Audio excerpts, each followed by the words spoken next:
자, 95회 자본금과 적립금 조정명세에서 을표 해설하겠습니다. 자, 보니까 일단 우리한테 중요한 건 여기 전년도 말 자본금과 적립금 조정명세에서 을표에서 중요한 건 얘가 전기 말이죠. 전기 말이면 얘가 단기 초가 되겠습니다. 그럼 보니까요. 첫 번째 우리가 대손충당금 한도초가 플러스 유보잖아요. 그럼 대손충당금 한도초가 플러스 유보는 전년도 건 당년도 초에 바로 추인 들어가는 거죠.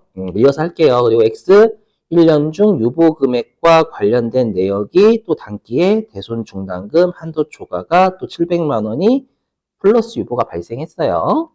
얘는 플러스 유보가 발생을 한 겁니다. 네, 그럼 선급비용 명세에서 바로 해볼게요. 자본금과 적립금 조정 명세에서 을표에서요. 자, 일단 여기 대손 충당금 한도 초과 기초잔액 여기 전기발 500만 원 바로 단기 초에 추인 들어가죠. 추인 똑같은 보로 들어가고 단기 중에 또 대손 충당금 한도 초과 플러스 유보 잔액이 발생했다. 네, 이렇게 적으시면 되겠고요. 그 다음에 여기 선급 비용 보험료 과소계상이라고 되어 있어요. 그럼 선급 비용 보험료 과소계상 플러스 유보죠. 그럼 이거는 얘도 마찬가지지만 우리가 이 선급 비용 명세에서 과소계상은 플러스 유보니까 선급 비용이 자산이잖아요. 그럼 장부상 선급 비용보다 세법상 선급 비용이 크다라는 뜻이고요. 그럼 당연히 어떻게 해야 되겠어요? 많았던 선급 비용이 세법에서 많았으니까 그럼 세법상 선급 비용의 귀속 시기가 다 도래하면 세법상 선급 비용 까겠죠. 그래서 여기 있네요. 전기에 유보된 선급 비용은 전액 단기분이니까 어떻게 해요? 여기 세법상 선급 비용이 까이겠죠. 선급 비용이 다 180만 원이 감소한다라는 뜻이 기간 다 지났으니까요. 그럼 선급 비용 추인하라라는 뜻이 되겠죠. 플러스 유보니까 마이너스 유보로. 그래서 여기 우리가 선급 비용 보험료 과소계상 기초 잔액이 전기말 180 바로 기간 도래했으니까 추인 들어가면 되겠습니다. 자, 그 다음에 세 번째. 자, 기계장치 과거죠. 그럼 과거의 감가상각비 한도 초과는 우리가 송금불산 유보죠. 유보 잔액이 있어요. 그럼 아시지만 우리가 8장에서요. 우리 과거의 감가상각비 한도 초과가 있으면 단기의 시인보조액 범위 내에서 송금산인 마이너스 유보로 추인한다. 여기 있죠? 그럼 단기에 기계장치의 감가상각비 시인보조액은 200만 원이니까 이 200만 원 범위 내에서 150만 원 전부 추인하면 되겠네요. 자, 그럼 여기 감가상각비 한도 초과 기계. 그럼 기초에 150만 원의 플러스 유보 있었고 시인보조액이 넉넉하니까 다 추인하시면 되겠습니다. 자, 그리고 가로 4번입니다. 보니까 자, 단기 매매 증권 평가 이익이 발생한 거예요. 근데 보니까요.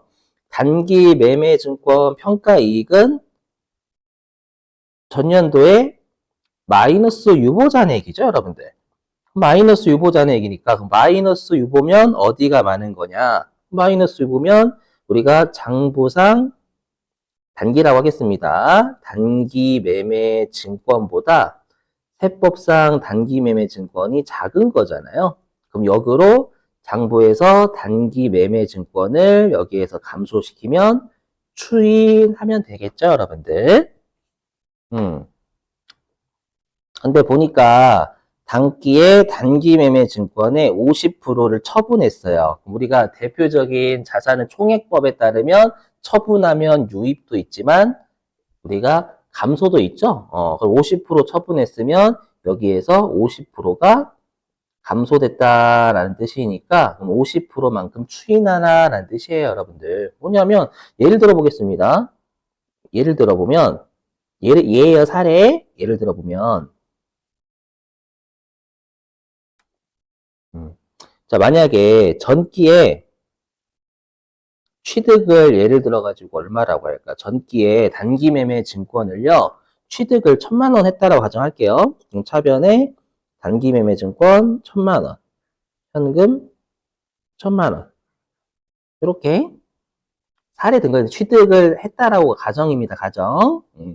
그리고 단기 매매 증권이 세법도 취득할 땐 똑같겠죠? 이렇게. 자, 근데 전년도 말에 평가를 사례 그냥 임의 사례 드는 겁니다.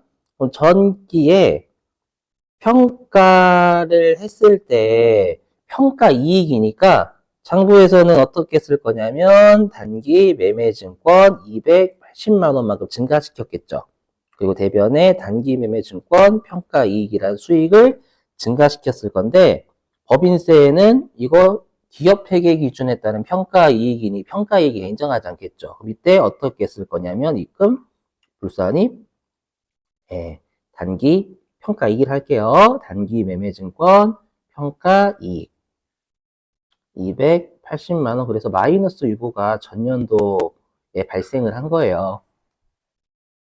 네, 전년도에 발생을 한 거예요. 자, 근데 이 중에서 50% 처분했대요. 그럼 보세요, 여러분들 이게 중요한데 일단 처분이 자산의 감소 사유니까 50% 추인한다라는 걸 여러분 이해하시라고 제가 임의 사례를 든 거예요.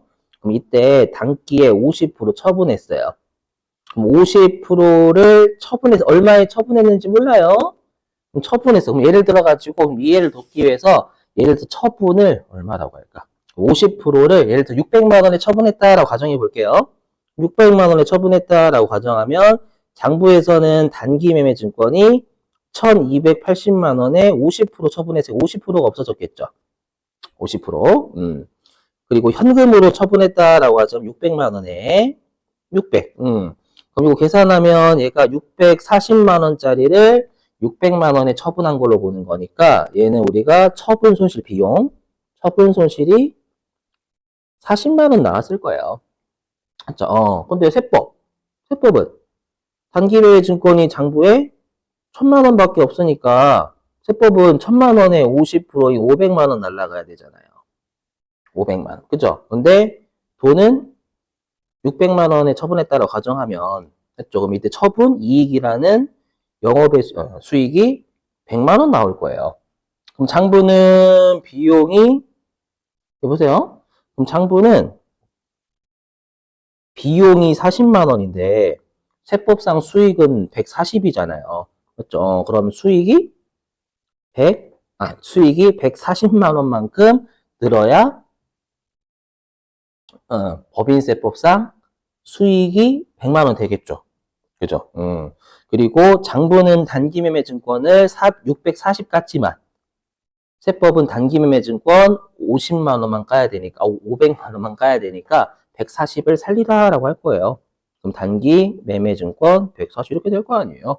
네, 그럼 요거 세무종하면 입금 선입이죠.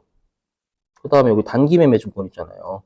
단기 매매 증권 140만 원 플러스 유보죠. 너 또 언제 이렇게 해요, 여러분들.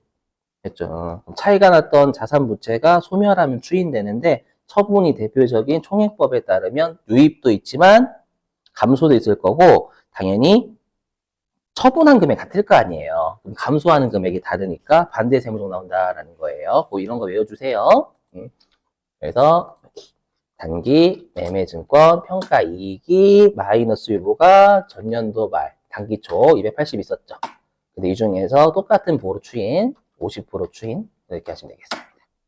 됐죠? 자, 근데 마지막 자, 기부금 어음 발행했는데 만기가 내년도래요. 내년도니까 법인세는 내년도의 비용인데 장부에서 올해 비용 처리했으니까 얘는 송금 불산입이고 이렇게 귀속시계 차이는 플러스 유보 아니면 마이너스 유보인데 송금 불산입이니까 얘가 가산조정 플러스 유보가 단기 중에 발생한 거죠. 여기 전년도 말에 자적을 필요 없으니까 그래서 여기 어음기부금이라 할게요.